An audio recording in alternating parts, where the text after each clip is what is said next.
So రేపొద్దున అసదుద్దీన్ ఓవైసీ ఆస్తులు గనక మీరు కొల్లగొడితే, వాటిని అన్నిటి పడగొడితే రేపొద్దున శాంతి భద్రతల ఇష్యూ తలెత్తే అంశం ఉందంటారా లేదంటారా? ఆయన ఏం పీక్తాడు రాబోయే, ఏం పీకలేడు.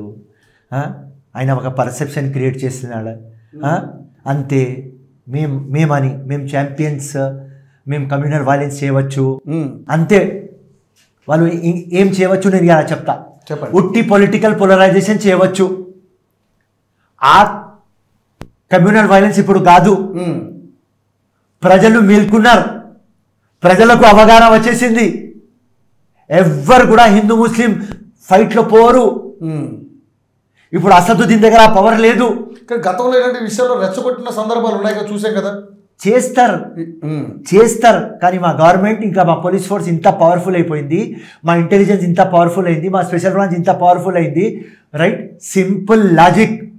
టెక్నాలజీ ఎంత పవర్ఫుల్ అయింది అంటే ఎవరయ్యాకి ఇడవం. ఆ పాత రోజులు వీళ్ళు చేసుకొని బట్ట కట్టుకున్నారు. ఇప్పుడు చేస్తే ఏమన్నాగా వెళ్ళిపోతారు. అసదుద్దీన్కి అంత ధైర్యం లేదు, అక్బరుద్దీన్కి లేదు. రైట్, కవితవే పాపం 5.5 months ఉండి ఇలా పాపం రిలీజ్ అయింది. రైట్, ఏదో లిక్కర్ స్కామ్లో. కమ్యూనల్ చేస్తే ఇడుస్తాం, ఎవ్వరు ఇడవారు. Simple logic. సో అసదుద్దీన్కి అంత లేదు. ఫస్టే చెప్పినా ఇలా కూడా చెప్తున్నా మీకు. ఓకే, సో ఒకవేళ అటువంటి పరిస్థితులు వస్తే ఏం చేస్తారు? ఏం చేయలేం. ఏం చేస్తాం?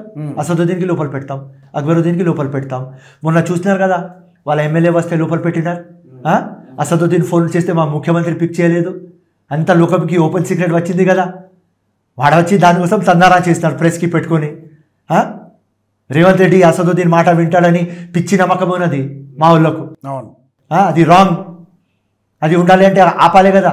ఆ రోజు ఎంఐఎం బహదూర్పుర ఎమ్మెల్యేకి ఎందుకు అరెస్ట్ చేసినారు? చేయవద్దు కదా ఆ మూవీకి. సో మీరు సెక్యులర్గా ఆలోచన ఉన్నప్పుడు అసదుద్దీన్ ఓవైసీ జోలికి మీరు వెళ్ళరేమో అనేది పెద్ద ఎత్తున జరుగుతున్నట్టు. ఎవరైనా కానీ కిషన్ రెడ్డి ప్రాపర్టీ ఉండని, అసదుద్దీన్ ఉండని, అక్బరుద్దీన్ ఉండని, రాజాసింగ్ది ఉండని, ఎవరు అయ్యేది ఉంటే పోతాం.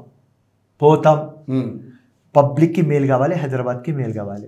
Beauty of the Hyderabad spoil కావద్దు. కానీ పబ్లిక్ మేలు కావాలంటూనే ఇప్పుడు కొంతమంది బిల్డర్ల మాయలో పడి కొన్ని కట్టడాలు కట్టుకున్నారు, దాని మీద అపార్ట్మెంట్లు కొనుక్కున్న వాళ్ళు ఉంటారు. సో వాళ్ళందరికీ ఏం న్యాయం చేస్తారు ఈరోజు కొట్టేస్తే? అంత ఆలోచిస్తే మనం చేయలేము. సింపుల్. మరి వాళ్ళు కూడా పేద ప్రజలే కదా. బీజేపీ పార్టీ అదే అంటుంది, పేదలకు అన్యాయం జరిగితే మేము ఒప్పుకోవాలి. వినండి, ఏదైనా మంచి కార్యం అయితే ఇట్లనే అవుతుంది.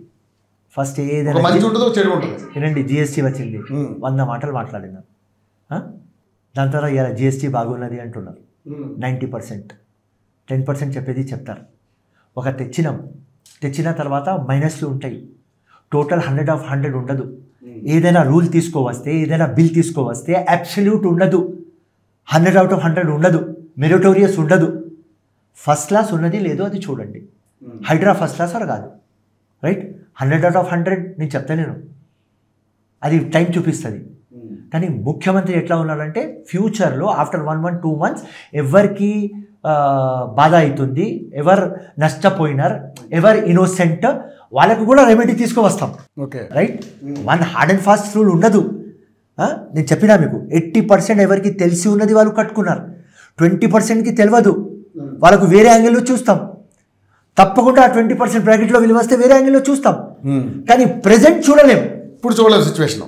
First there is war, after war there will be piece. Okay, కానీ ఫస్ట్ వార్, దట్స్ ఆల్. ఈ టైం మేము ఆలోచిస్తే బ్రేక్ అవుతాం.